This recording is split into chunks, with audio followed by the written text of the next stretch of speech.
Une quarantaine d'IBOD, infirmières de bloc opératoire diplômées d'État, se sont rassemblées ce matin devant le CHRU de Besançon. Personnel qualifié pour assister les chirurgiens et accompagner les patients jusqu'en salle de réveil, les IBOD sont en grève depuis plusieurs semaines.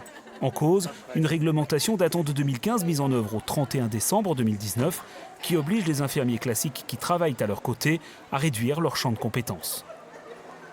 Officiellement, à partir du 31 décembre à minuit, j'ai plus le droit de prendre d'astreinte, donc je serai dans le bloc opératoire toujours. Je vais pouvoir continuer à travailler la journée, mais je ne pourrai plus faire des astreintes la nuit comme je fais actuellement. Conséquence pour les IBOD, plus d'astreintes et de travail dans un flux déjà tendu.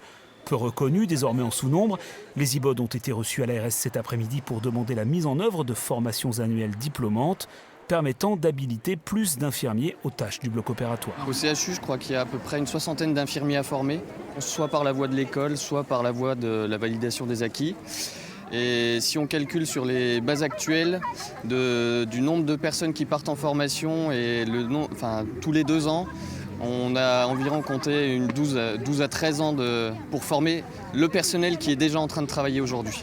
Pour répondre à cette urgence, une délégation d'IBOD a été reçue cet après-midi par la ministre de la Santé à Paris. Et partout en France, les infirmières et infirmiers de bloc ont manifesté.